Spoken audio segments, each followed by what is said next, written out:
Hello and welcome back to Talking Teens. I'm Narelle. For the past several weeks, we've been on a deep dive together.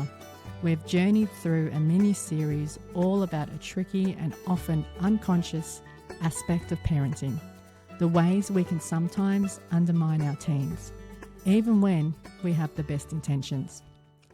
We've talked about everything from projecting our own school stories and educational echoes onto our kids, to how our words about their teachers can shape their world, to damage done by parental confrontation, and finally, how to build and maintain that precious trust bank.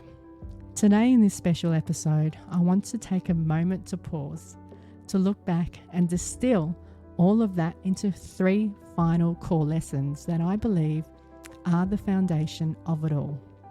This is also a chance for me to share a few more personal thoughts and for us to look forward to what's next.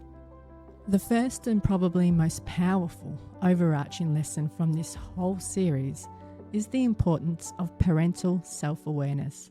So many of the issues we explored come back to this one idea.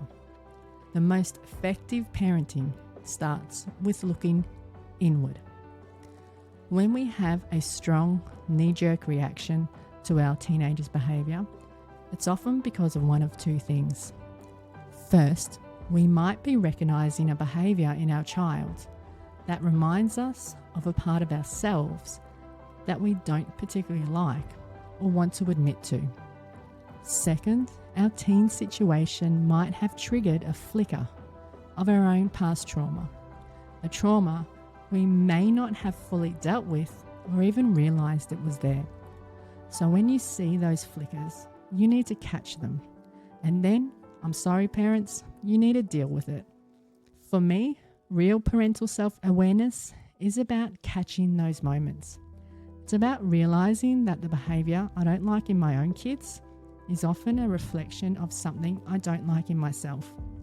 And that forces you and me to look inward for an explanation of mine or your reaction, rather than just focusing outward on your child's action.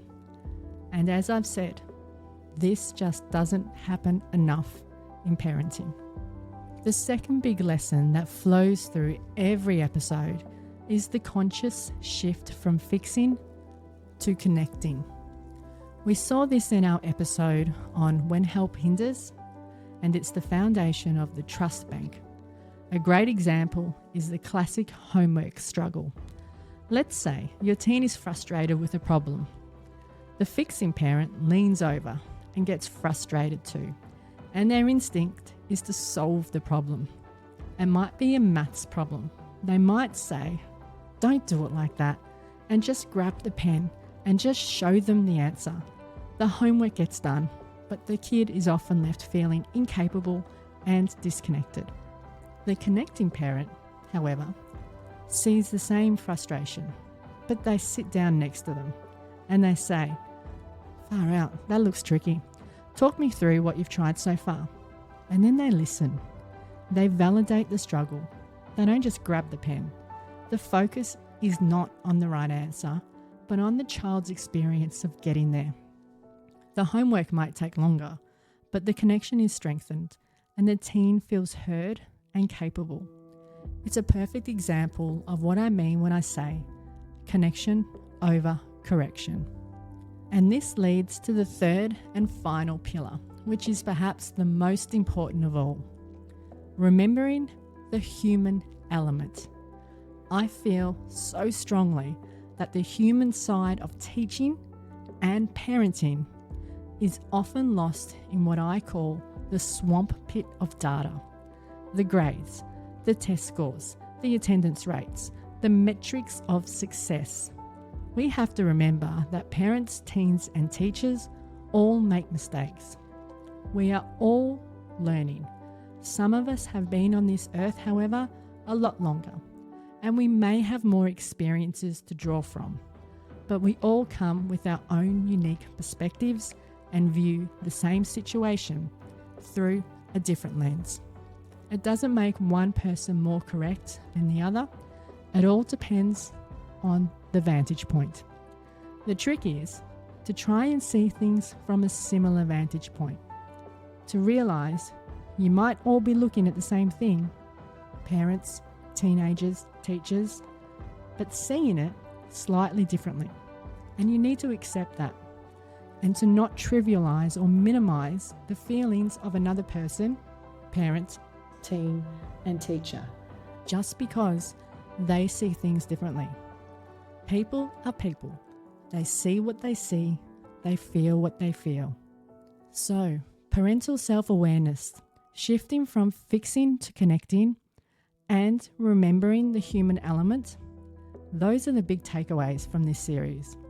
They all weave together to help us build a stronger foundation with our teens, based on trust and understanding, not just for today, but for that 50-year relationship we're building with them as adults.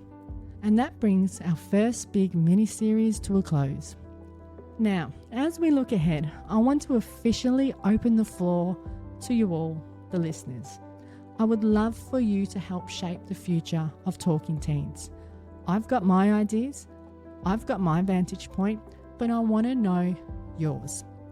What are the biggest challenges you're facing right now? What are the topics you want me to dive into for next season? You need to let me know. You can send me a message on Instagram or on Threads at Talking Teens Official, or leave a comment on the Spotify or YouTube video for this episode. I'll be reading all of your suggestions as I plan what comes next. Thank you for being here. I really appreciate it for this first series. Until next time, remember that focus, connection over correction.